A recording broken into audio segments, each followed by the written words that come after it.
you're considering moving to Canada, then the Express Entry system is one of the most important paths to achieving your goal of permanent residency. Welcome back to our channel. I'm Miriam, part of the marketing team here at Canada. Navigating the system can be challenging, and many applicants make avoidable mistakes that delay their applications and immigration plans. In today's video, I'll walk you through the common mistakes that people make when applying through the Express Entry system, and more importantly, how you can avoid them. If you're serious about your immigration journey, then please keep watching. Before we talk about the common mistakes, let's briefly explore what Express Entry is. The Express Entry system is Canada's primary way of managing skilled worker immigration through three federal programs: the Federal Skilled Worker Program, the Federal Skilled Trades Program, and the Canadian Experience Class. Candidates are ranked in the Express Entry pool based on the Comprehensive Ranking System, which is also known as CRS. The CRS system considers factors such as age, language proficiency, work experience, education, and more. If your CRS score is high enough and you meet the JAWS criteria,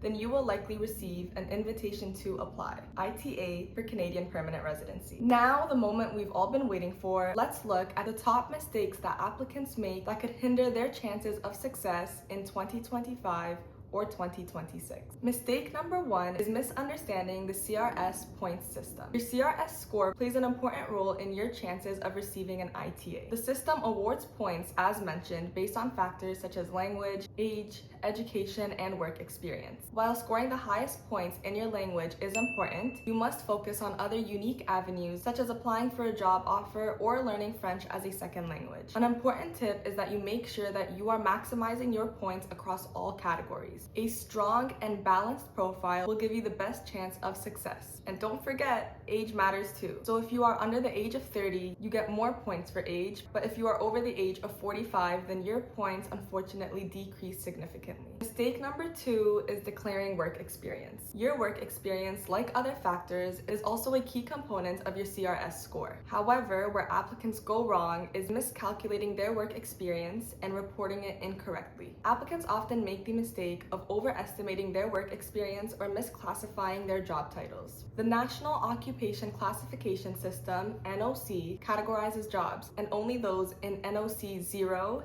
A, or B count towards your Express Entry profile. If your work experience does not align with the descriptions in the NOC, then you can lose valuable points or face complications or even refusals in your application process. An important tip is to make sure that you double check your job description against the NOC codes listed on IRCC's website. Be specific and make sure that your work experience meets the requirements of the program that you are applying for. Mistake number three that most applicants make is forgetting to include all documentation. It may sound simple, but many applicants forget to include required documentation and in turn submit incomplete applications. And believe it or not, this step is actually the main reason that many applicants face rejection. Although it is highly important to include all documentation, some of the most commonly missed documents include language test results, educational credential assessments, also known as ECA, or foreign degrees, and proof of work experience. So now, as we all know, incomplete applications can result in delays or, as mentioned, rejection.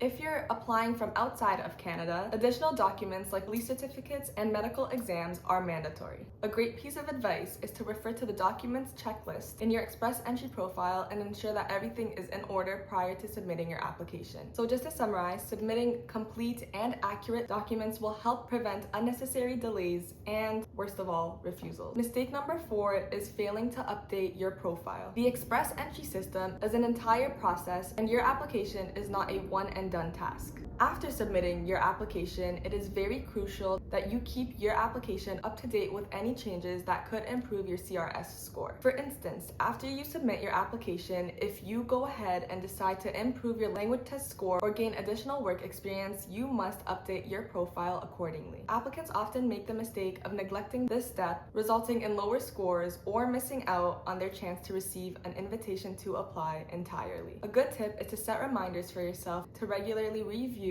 and update your Express Entry profile, specifically after you gain additional work experience, improve your language test results, or if you acquire additional qualifications. An up-to-date profile will definitely keep you competitive in the pool of candidates. Number 5 is ignoring the PNP, Provincial Nominee Program. Many applicants focus solely on the Federal Express Entry draws, but they forget that Provincial Nominee Programs can offer a significant boost to their chances. Each Canadian province or or territory has its own PNP that is aligned with the Express Entry system. If you receive a provincial nomination, you will in turn receive an additional 600 CRS points, which practically guarantees you an ITA. It's very smart to consider applying for PNPs in provinces where you may have a higher chance of selection, especially if your CRS score is already close to the threshold for federal draws. So just to summarize and to make it very clear, PNPs can be an ultimate game changer in getting you that ITA. The most common mistakes to avoid when applying for Express Entry in 2025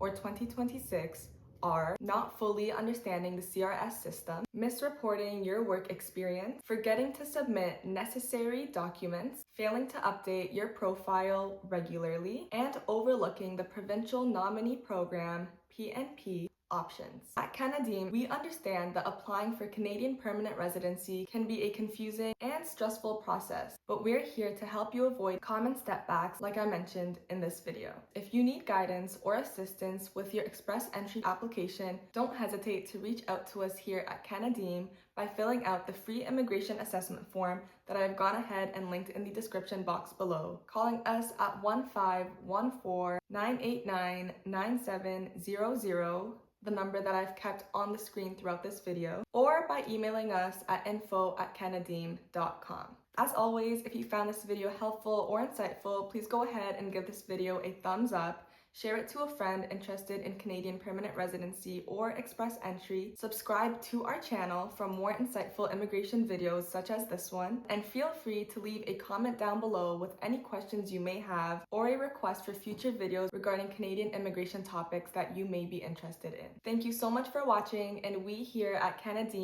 wish you all the best of luck on your immigration journey to Canada. See you in the next video.